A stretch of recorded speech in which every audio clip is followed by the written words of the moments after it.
It's Bob Beers. Let me pull him up here. Bob, how are we doing today? Sorry about that. Morning, Ty. How we doing? Good morning. Preseason for all of us here. Here we are entering preseason game number 6. Are you ready to go? Are you like, all right, enough of this? Yeah. Oh, yeah. Next year, there's only 4 games, Ty, so that's something to look forward to. That is, I can't wait. It's not, to be honest with you, it's like, a lot of the players just, they want it to be over. They want to get the season started. There's a different mindset for different players, right? I mean, if you're a veteran player and you got a spot on the team, it's, you're just gearing up for that game one. If you're a guy that has to make an impression, it's a much different camp. And there's been a number of those guys here in camp. So it's been interesting that way to see how it's kind of evolved. But definitely if you're a veteran guy that knows it has a spot and, you just, you want to put last year behind you and start fresh and get going again this year. And I think that's where a lot of guys are right now. But it's a final tune-up today, so we'll see. Yeah, actually, let's just kick off talking about one of those guys because I personally, I have been impressed with how Hampus Lindholm has looked just coming back from that kind of injury. You've been there, you've seen up close both viewings. What have you noticed about Hampus coming back, and are you surprised at how well he's skating right now? Not surprised. I was wondering how it would look, and it's looked great. I don't know if surprise is the right word. I mean, the way that they rehab now, and the way that the staff that the Bruins have is excellent, led by Scotty Waugh with the rehab and stuff. He's very good, highly regarded, well liked, well respected, and I have, it wasn't like a. It was a bad injury. Don't get me wrong, but it wasn't a, blown out knee or a, blown out shoulder. It's a break, right? So you as long as, and he's had plenty of time to kind of get himself back. And unfortunately, right. But I think that, as long as you rehab the right way and as long as you approach it the right way, which it seems like he has, you will come back full, and he's still young enough. So it's not like he's an older player. He's still young enough. So he looks great, and with him looking good, it just slots Zadorov where he should be on that left side, and it slots Lohrei where he should be on that left side. Lohrei got exposed last year, with the team and the way that they played and how poorly they played, and unfortunately he was on the ice for a lot of goals against last season. Zadorov actually was a plus 25, believe it or not, last year, which is crazy. But, he's got a year under his belt now, and he's not going to be asked to do as much. And I think that's a good thing. Because having Hampus there just slots everybody on that left side, in the right spots and the right roles. So that's the way they started last year, and we thought that was going to be the case, but it wasn't the case for a number of reasons. We know that. But with a year under his belt and Hampus back and healthy and Lohrei with another year of maturity, you're hoping that slots everybody the proper way on that left side. Yeah, and one of the perhaps the biggest change since we've last connected here has been the hiring of Marco Sturm, who many anticipate to be a defensive-minded head coach. So to that point, what have you noticed about Marco, and be it how he runs his camps, the defensive structure, whatever they're trying to build there, does it feel like it's starting to take shape in terms of defensive identity and how important those players are going to be for this team? I still think it's a work in progress, to be honest with you.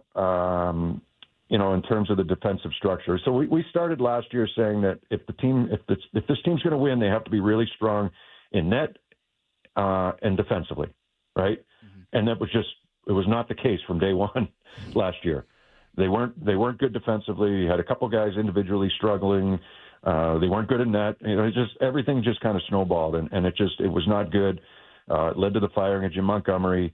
They got a little bit better under Joe Sacco early, and then it kind of reverted back to, the way that it was, and then some injuries occurred, and, it just snowballed. It just rolled downhill, and it was ugly last year. So, a lot of optimism coming into this year, but it has to start with the defensive structure. So he's changed a few things, Marco Sturm has, defensively, whether it be in the neutral zone or on the defensive side of things. It's not as much of a zone, for lack of a better word, that they used to play. It's a little bit more of a hybrid defensively. So we haven't seen that in a while, and a lot of teams are doing it.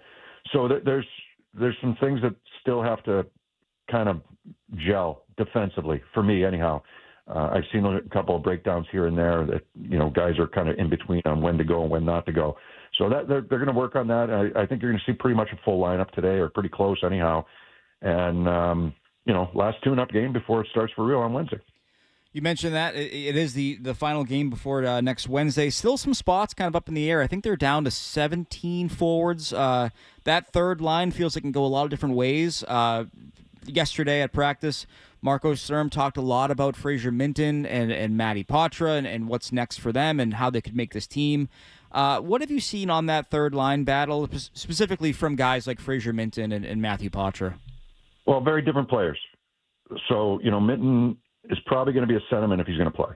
Mm-hmm. And he's reliable, probably not as offensively gifted as a Potra, but better at other things than Potra. Potra's better offensively maybe and vision-wise and handling, creating offensively maybe than Minton is. At least that's what I've seen through camp. So, they've got a decision to make there. There's a handful of guys, right? I mean, they brought in Blumel and Steves, and you got Beecher sitting there, Husnudinov. There's still some major decisions to be made off on those forwards. You say 17 forwards. I'll take your word for it. I can't remember exactly when I looked yesterday, but 17 forwards. Well, only 12 dress. And you can only carry 23 players overall. So, there's got to be guys that are going to be sent down. And there's some waiver things involved. Teams could pick up a player that the Bruins send down. So there's a few decisions to be made here moving forward on who's going to make this team final. And you're going to carry at least one extra defenseman. Mm-hmm. Your goaltender, DiPietro, do you send him down? He has a 2-year one-way contract. Which may deter people from other teams from signing him because he has that one-way deal. He has to clear waivers. If he's the guy that goes down, I assume it will be, unless they carry 3. And if they carry 3, then you can only have one extra forward, one extra D. So there's a lot of decisions still to be made. It is wild that we're kind of like it's coming down to the wire in a lot of respects. 23 players overall, mm-hmm. Right? So. Overall, 23 players. You've got 17 forwards. I think you have 8 defensemen and 3 goalies. Mm-hmm. So something's got to give, and all those guys have to clear waivers. Yeah, and it seemed like yesterday, listening to Sturm, we were just talking about it before he jumped on that he's not for a guy like Potra playing the wing. It feels like he wants him going through the middle. He thinks he's better through the middle. Do you agree with that assessment? And is that a player that you look at as center only? I do. The Bruins? No, I do, but that brings other responsibilities into play, right? You got to be able to play in your own zone. Centerman gets counted on a lot, even though it's a little bit of a different system. But the centerman is usually the guy that's helping out down low.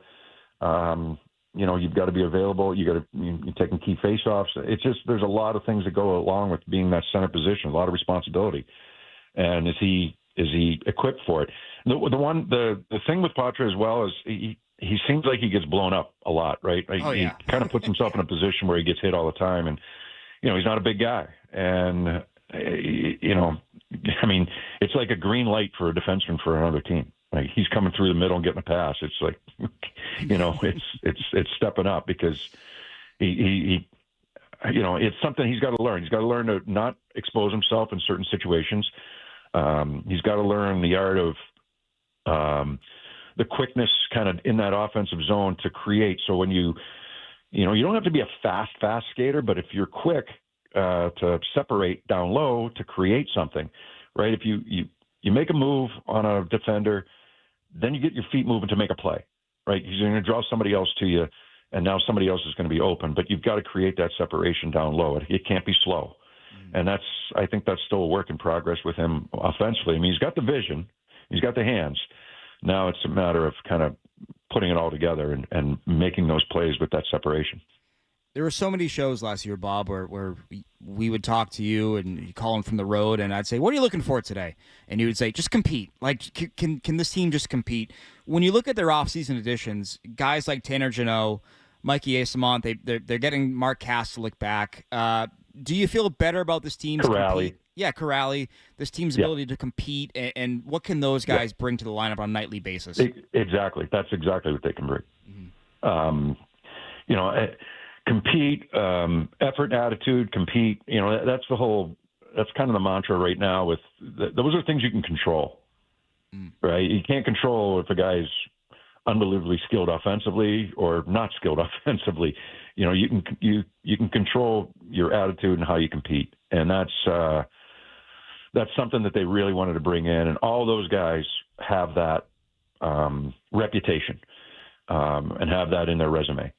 So you expect that from those guys, and you expect it from the guys who were here last year. I mean, I want them playing with a chip on their shoulder based on the way last season went. I mean, that's embarrassing last year, right? I hope that they feel that way. And I know there was a lot of changes made, and there were a lot of injuries, but it's not what the Bruins have been. It's not what you expect of the Bruins, right? They've got a good reputation around the league, and they have had it for several years now, for the way that they compete, the way that they play. They're a hard team to play against. They're hard out every night. And last year, that just wasn't the case. They were an easy out more often than not. And if you look at the big picture, there were spells of when they were good, and there were spells when they were really bad. And it got to be really a tough watch last year. So I want them to come in with a chip on their shoulder and play the way that they're supposed to play. And the guys that have down years individually, to make sure that they're not going to let that happen again. And I want to see that from them on day one. Today is okay. You want to see it kind of today, but if you don't see it, it's not a huge deal. Nobody's going to remember the last preseason game, but you want to see it in game one. And lastly, this is the final preseason game. So anybody that we haven't talked about that you maybe want to see just something, whether it's a player or just some improvement in a certain area entering today's game. What are you watching for today? I think you're going to see pretty much a full lineup. So I'm watching for what happens after the game, to be honest with you. It's with the guys, the guys that aren't in the lineup today, and see what they do with them and who makes this team and who doesn't. I got a pretty good idea who's in the lineup today. So there's not a ton of questions. There might be one or two, but not a ton of questions. So it's more, this is the final tune-up. This is pretty much a full lineup. That's what we expect. Like I said, one or two questions in the lineup today. That's it. And then what happens to the guys that are on the bubble? You are ready for the regular season. Oh, yeah. We're ready to go here. We really are. Well, today we got 2 p.m. That's it, and then we're off for the regular season. Bob, can't wait. Thank you again for joining us today, and we look forward to hearing you on the call. Yeah, we'll have 2 games in the books by the time we talk next Saturday, right? Yeah, exactly. Yeah, and then the third is a night. The third one's at night. Buffalo at home, I believe it is. That's Saturday night. Next week. But we got Washington, Chicago, Wednesday, Thursday. Yeah, and that, right off the bat, back to back. That's I can't remember the last time that's happened for this team, but here they are. Awesome. It's all right. Schedule's going to be tough. But it's tough for every team. The condensed schedule because of the Olympics in February. It will be demanding in that first month, no question about it. Absolutely, and we look forward to that kicking off. Sorry, Ty. Big picture, and I know you're going to go break, but it's like, it's demanding for every team.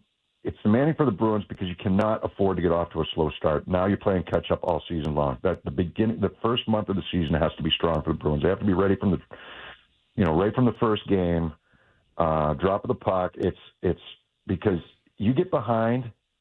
Now you got teams that you're chasing all year long, and the games are so compacted in terms of how quickly they come. 13 games in 22 days to start the season, first month. Yeah, that's demanding. That's really difficult. And I know everybody's fresh. I get that, but it wears on you, and that's a lot of hockey in the first 22 days. So it's going to be really, really important that they get off to a good start because you can't afford to be chasing it all season. No, and when you do get off to that good start, like it can bail you out at the end. It really can. Like you've seen that every year. There's a team that kind of. They get out of the break, like the All-Star break or their bye week, whatever it was, the Four Nations break last year, and they come back and they don't have it, but they built such a nice little edge for themselves, that I think okay. Dallas lost something like 8 out of their last 9 games. Yeah. They still had 106 points. Right. You know what I mean? They had that cushion. So I think Minnesota was another just, one too that kind of backed in a year. I might be confusing, but I think Minnesota kind of backed in too. Yeah. Almost. Yeah. There's teams like that all over the place, but you built up that cushion early in the year, and you're not playing catch up. You're not trying to chase it all year. Yeah, let's hope they get off to a good start because I feel like it would do wonders for Marco Sturm too as well. Just like that first year, you get that buy-in right away. For everybody. You get the results. It'd just be so good for everybody involved. And Special teams need improve defensively, goaltending. You get those things in order. Everything else will take care of itself. Yeah, no, 100%. And again, today's the finale, and then next Wednesday it's off for the races, and we can't wait for to hear you and Ryan on the call beginning today at 2 p.m. Looking forward to it.